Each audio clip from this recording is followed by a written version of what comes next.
ভাই এই ধরনের ইঞ্জিনিয়ার এই ধরনের মিস্ত্রি আমার বাপের জন্ম দেখিনি। বাপরে বাপ, এই ধরনের মিস্ত্রির এই ধরনের ইঞ্জিনিয়ার হাইরে ব্রেন হাইরে অভিজ্ঞতা, বাপরে বাপ কি দেখলাম এটা আমি। আমরা জানি 2-3 ফুট যদি একটি বিল্ডিং সরাইতে হয় তাহলে পুরো বিল্ডিংটি ভাঙতে লাগে, কিন্তু এই মিস্ত্রি বা এই ইঞ্জিনিয়ারে পুরো 20 ফুট বিল্ডিং সরাই ফেলাইলো কোনো কিছু ভাঙা ছাড়া। বিল্ডিং এর কোনো ক্ষতি হলো না, বিল্ডিং এর কোনো কিছু ফাটলো না। বাপরে বাপ ইঞ্জিনিয়ার রে। কারণ আমরা জানি একটি বিল্ডিং 2 ফুট বা 3 ফুট যদি সরাইতে হয় সমস্ত বিল্ডিংটাই ভাঙা লাগে, কিন্তু এই ধরনের মিস্ত্রি বা এই ধরনের ইঞ্জিনিয়ারের মাথায় এতটুকু আল্লাহ বুদ্ধি দিছে, পুরো বিল্ডিংটা 20 ফুট সরাই ফেলাইছে, বিল্ডিং এর কোনো জায়গায় ফাটে নাই, বিল্ডিং এর কোনো জায়গায় ভাঙে নাই। হায় হায় ইঞ্জিনিয়ারের মাথায় বুদ্ধি দিছে আল্লাহ, সুবহানাল্লাহ। কারণ আল্লাহ মানুষকে সবচেয়ে বেশি বুদ্ধি দিছে, তারই প্রমাণ দেখেন। সামান্য একটা ওয়াল সরাইতে গেলে ওয়াল কিন্তু সরানো যায় না, ওয়াল কিন্তু ভাঙা ফেলতে হয়, তারপরে কিন্তু ওয়াল সরানো যায়। আর দেখেন সমস্ত একটা বিল্ডিং, কত বড় একটা বিল্ডিং 20 ফুট সরাই ফেলাইছে, বিল্ডিং এর কোনো ক্ষয়ক্ষতি হয় না, পুরো বিল্ডিংটাই সরাই ফেলাইছে 20 ফুট। কারণ আল্লাহ মানুষকে আশরাফুল মখলুকাত হিসেবে সৃষ্টি করছে, মানুষের সবচাইতে বুদ্ধি, মানুষের সবচাইতে জ্ঞান, তার প্রমাণ আপনারা দেখতে পারতেছেন। পুরো বিল্ডিংটা সরাসরি 20 ফুট সরাই ফেলাইতেছে ওখান থেকে। বাপরে বাপ ইঞ্জিনিয়ার শুধুমাত্র জ্যাকের সাহায্য পুরো বিল্ডিংটা 20 ফুট সরাই ফেলাইলো। এই বিল্ডিংটা যদি ভাঙ্গা যদি আবার পুনর্নির্মাণ করা যায় তাহলে 1 থেকে 1.5 কোটি টাকা খরচা হইতো, কিন্তু এই বিল্ডিংটা পুরোপুরি 20 ফুট সরাই ফেলাইলো মাত্র 5 থেকে 10 লাখ টাকা খরচা করে। কত টাকা পয়সা গেল এই ইঞ্জিনিয়ারের মাথার বুদ্ধির জন্য। এখন থেকে আপনাদের চিন্তা করা কোনো প্রয়োজন নেই, চিন্তা করা কোনো দরকার নেই। এই ধরনের কাকুর মতো ইঞ্জিনিয়ার বা এই ধরনের কাকুর মতো মিস্ত্রি যদি সমাজে থাকে তাহলে আপনাদের বিল্ডিং সহজে সরাইতে পারবেন। সহজে সরায় 15 থেকে 20 ফুট সরায় আপনারা ওখানে আবার নতুন করে বিল্ডিং শুরু করতে পারবেন। বিল্ডিং এর কোনো ক্ষতি হবে না, বিল্ডিং এর কোনো লস হবে না, শুধু কিছু টাকা খরচা হবে। আবার আমরা দেখছি বিল্ডিং এর ভিতরে কারেন্ট চলে আসে, ফ্যানও ঘুরতেছে। আবার শুনতে পারছি এই বিল্ডিং এর ভিতরে নাকি রাত্রে ওই বিল্ডিং এর মালিক নাকি ঘুমায়। হায় হায় দুনিয়া রে ভাই, কি ধরনের উন্নত আসলো টেকনোলজি।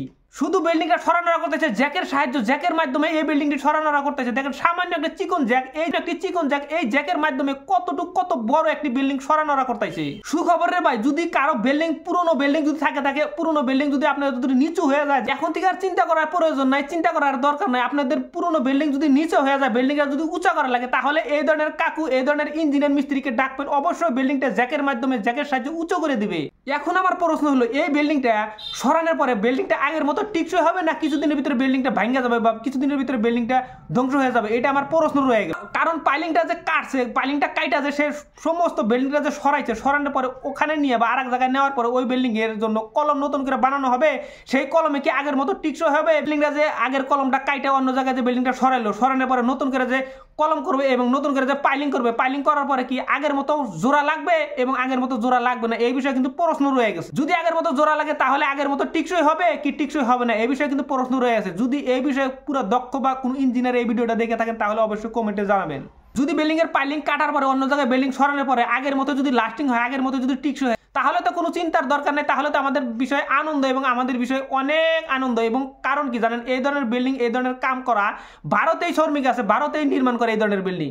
যদি আগের মতো টিকসই হয়, আগের মতো যদি লাস্টিং হয়, আগের মতো যদি মজবুত হয় বিল্ডিংটা, তাহলে তো আমাদের চিন্তা করার কোনো দরকার নাই। কারণ কি জানেন, এই ধরনের বিল্ডিং সরায় অন্য জায়গায় নিয়ে এই ধরনের কাজ করে দেওয়া মানুষ আমাদের দেশে আছে। হায়দ্রাবাদ নাকি এই ধরনের কাজ করে এবং রাজস্থানে এই ধরনের কাজ করে। হায় হায় সুখবর এসে গেছে আমাদের দেশের জন্য। গ্রাম অঞ্চলে যদি এই ধরনের কারো যদি আসাম টাইপ ঘর যদি নিচু হয়ে যায়, তাহলে এই কাকুর দ্বারা বা এই ধরনের ইঞ্জিনিয়ার দ্বারা আপনারা অবশ্যই এই ধরনের ঘর উঁচু করতে পারবেন এবং ঘরটা ফাইভাই সুন্দর করতে পারবেন। এবং কাজটা নতুন আসলো কতটুকু টিকসই হবে এবং টিকসই হবে না এই বিষয়ে এখন পর্যন্ত বলা যাইতেছে না, এবং কিছুদিনের মধ্যে এই বিষয়ে বলা যাবে। এবং এই বিষয়ে কাজ আরো যখন উন্নত হবে তখন সে এই ধরনের কাজ মানুষের করার জন্য আগ্রহ হবে। এবং কাকুকে ধন্যবাদ এত ধরনের টেকনোলজি আনার জন্য, আপনাকে ধন্যবাদ এবং আপনাকে স্যালুট। মানুষের টাকা বাঁচানোর জন্য যে সামান্য টাকা খরচা করে যে মানুষের বিল্ডিং সরানো যাইতেছে, মানুষের নিচু বিল্ডিং উঁচা করা যাইতেছে, সেই জন্য আপনাকে অসংখ্য ধন্যবাদ। আপনাকে আল্লাহ তাবারক তাআলা আরো জ্ঞান দিক, আপনি আরো জ্ঞানের অধিকার হন এবং মানুষকে টাকা বাঁচানোর থেকে আপনি এত ধরনের টেকনোলজি নিয়েছেন, সেই জন্য আবারও আপনাকে ধন্যবাদ। সবাইকে ধন্যবাদ এতক্ষণ কষ্ট করে আমার ভিডিওটি দেখার জন্য। যদি আমার ভিডিওটি ফেসবুকে দেখে থাকেন তাহলে আমার পেজটি ফলো করবেন, লাইক করবেন, কমেন্ট করবেন, শেয়ার করবেন।